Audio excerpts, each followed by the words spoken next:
नमस्कार. पंचपक्वान्न कार्यक्रमात तुमचे सगळ्यांचे स्वागत. मी आज तुम्हाला गोव्याच्या 2 पारंपरिक रेसिपीज दाखवणार आहेत. अननसाचं सासव आणि अननसाचा जॅम.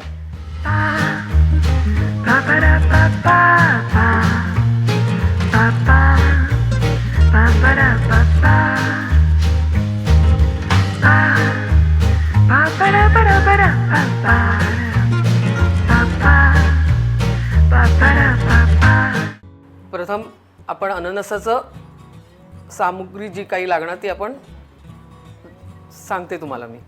1 बाउल अननस, खवलेलं खोबरं, गूळ, काश्मीरी मिरची पावडर, हळद, मीठ चवीनुसार, लिंबाचा रस, सुक्या मिरच्या, मिरी, फोडणीसाठी लागणारं साहित्य, कढीपत्ता, राई, मेथीचे दाणे, गोव्याचा शंकरछाप हिंग जे पारंपरिक वापरलं जातं तेच, आणि तेल. तर आता आपण कृती पाहूया. प्रथम आपण अननसामध्ये काश्मीरी मिरची पावडर 1 चमचा, हळद अर्धा चमचा, मीठ चवीनुसार आणि गूळ चवीनुसार हे सर्व एकत्र करून थोडा वेळ बाजूला ठेवूया.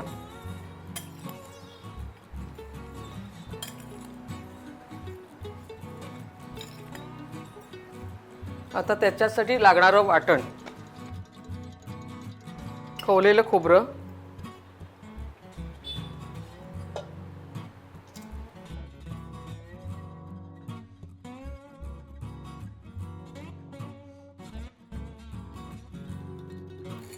मिरी 6-7 मिरी, 4-5 सुक्या मिरच्या,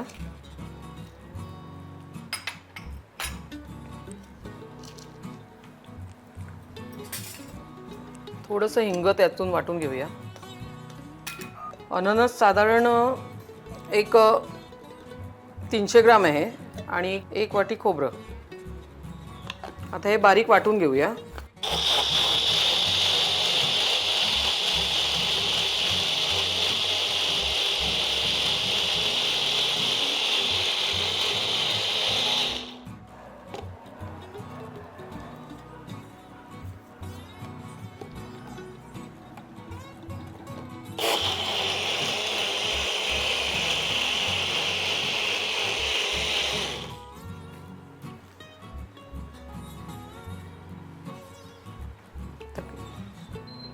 गॅस ऑन करून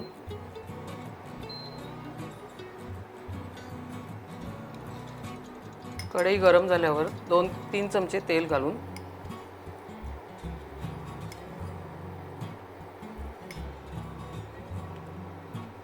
राई तडतडायला लागलं, मेथी थोडी,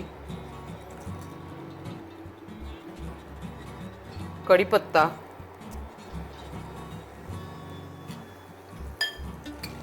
हिंग. यात हिंगाचा स्पेशली वास यायला पाहिजे, छान सुगंध येतो. आणि नंतर त्यात हे मिक्स केलेलं अननस,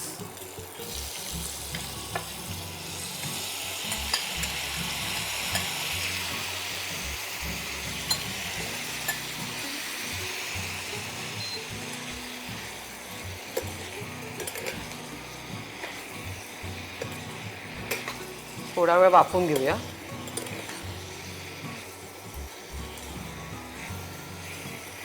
हे स्पेशली लग्न सराईत वगैरे मुद्दाम करतात. 3 ते 4 मिनिटं वाफ येऊ दे. हे थोडंसं वाफ येईपर्यंत वाटण आपण परत बारीक करून घेऊया जरा.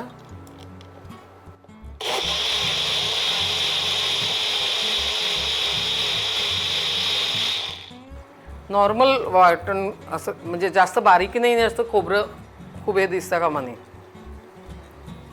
एका बाउलमध्ये काढून घेते मी.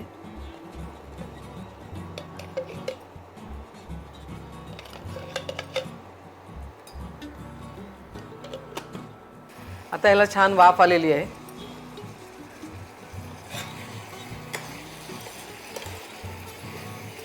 हिंगाचा वास चांगलाच येत आहे.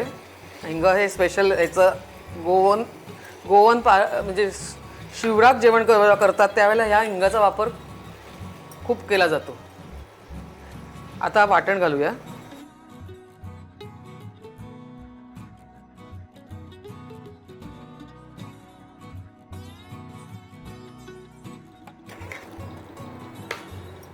साधारण एक 10-15 मिनिटात एक शिजून रेडी होतं हे.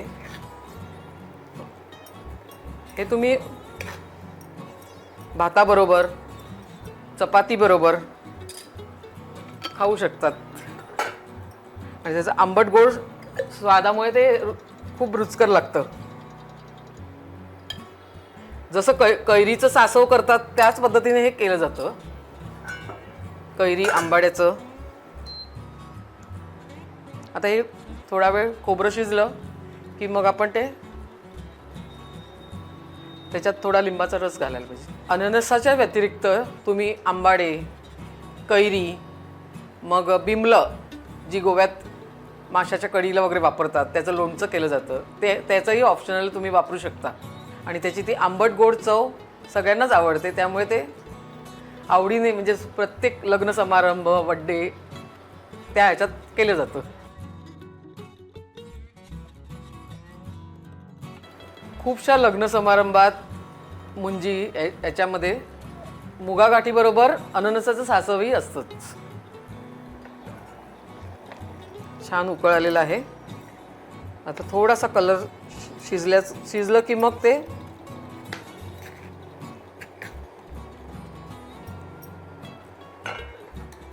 बाराही महिने अननस मिळतात पण त्यातूनही गावठी अननसाचं त्यातूनही चवीला छान लागतं.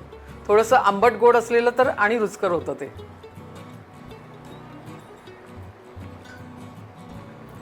छान शिजून आलेलं आहे.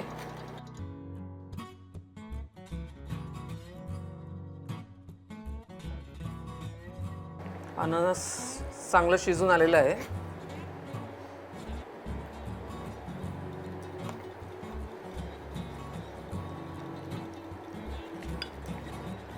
आपण ते सर्विंग बाउलमध्ये काढून घेऊया. जास्तही शिजवू नये म्हणजे तो चव त्याची चांगली अशी म्हणजे जी आहे अननसची ओरिजिनल चव ती कळायला पाहिजे आपल्याला. म्हणून तो तेवढ्या मीडियम शिजून त्यातून फायबरही मिळतं आपल्याला ते. ही आता आपली पहिली डिश रेडी आहे.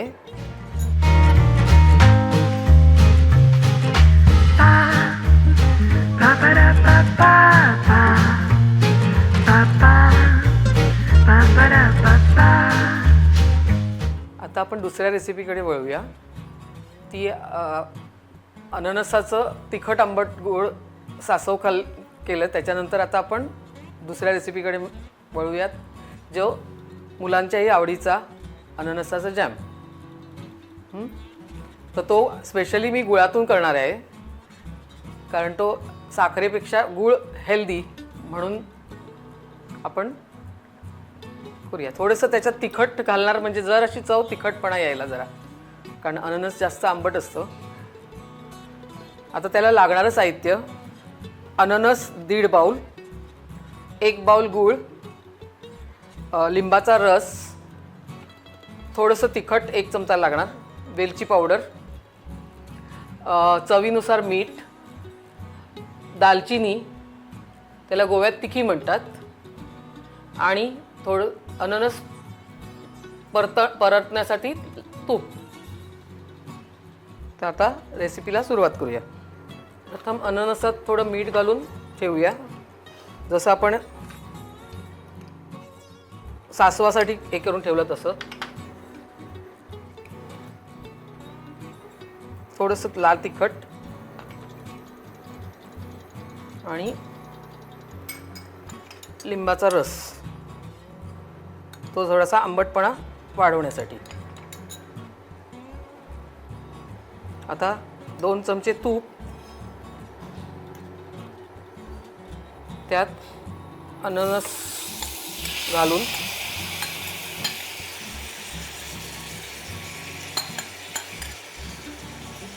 तुपावर चांगलं परतून घ्या.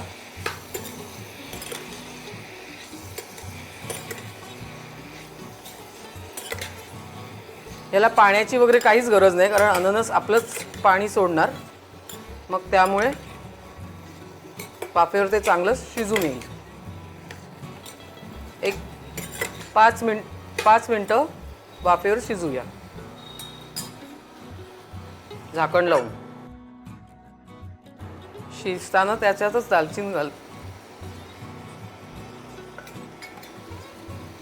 त्याने आणि त्याचा स्वाद वाढेल.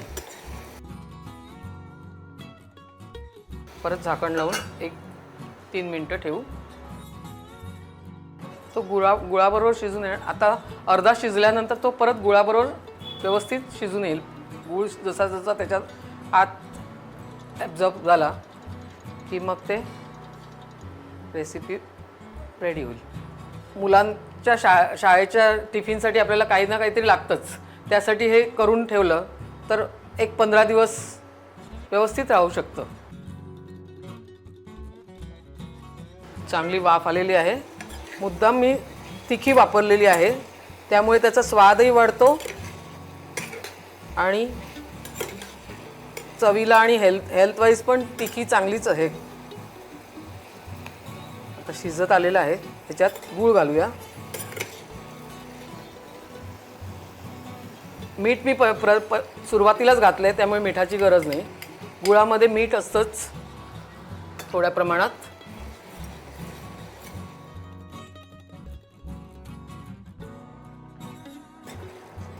मध्यम आचेवर ते शिजू दे.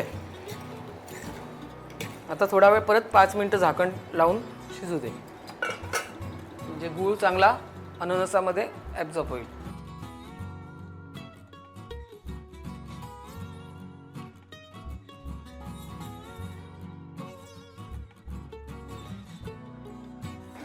आता वाफ छान आलेली आहे. गुळाचा पाक पूर्ण अननसाबरोबर शिजून यायला पाहिजे. सुकलं. आता हे दालचिनीचे तुकडे आपण काढून घेऊया. चुकून मुलांना ते तोंडात गेले तर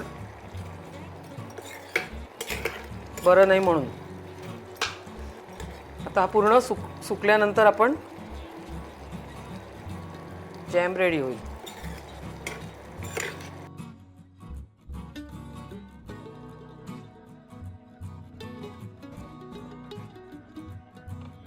अननसापासून आणि आपल्याला 2 आपण रेसिपी बघितल्याच आहेत.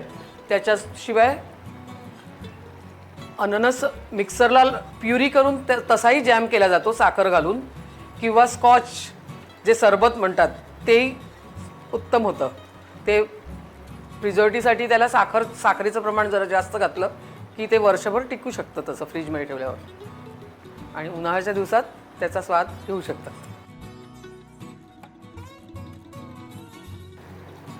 थोडी वेलची पावडर घालूया आपण.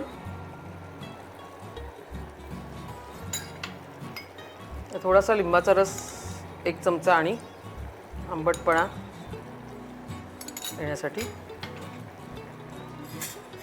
आंबट गोड चव बरी छानच लागते सगळ्यांना, म्हणून लिंबाचा रस ॲड केला आहे. हे पूर्ण सुकल्यानंतर हा जॅम तयार होईल.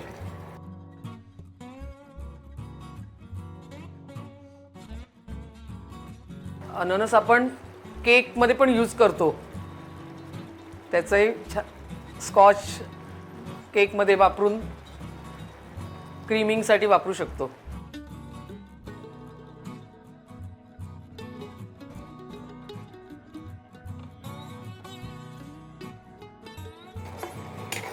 अननस पाणी सोडत असल्यामुळे पाण्याची गरज नव्हती आपल्याला. ते आता सुकेपर्यंत थोडासा वेळ लागेल. थोडं परतत राहावं, कारण चुकून खाली गूळ असल्यामुळे ते चिकटू शकतं.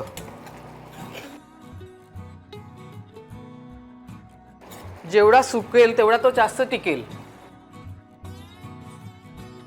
सध्याच्या काळात साखर अनहेल्दी म्हणतात, म्हणून गुळाचा वापर केलेला आहे याच्यात. आता आपण तो प्लेटिंग करूया. झालेला आहे.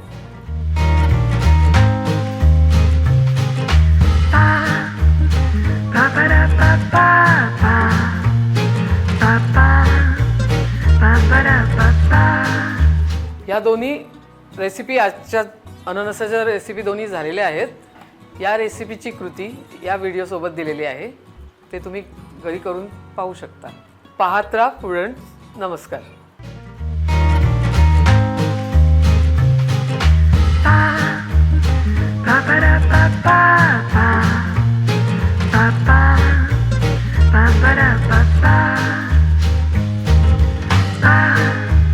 Ba ba da ba da ba da ba.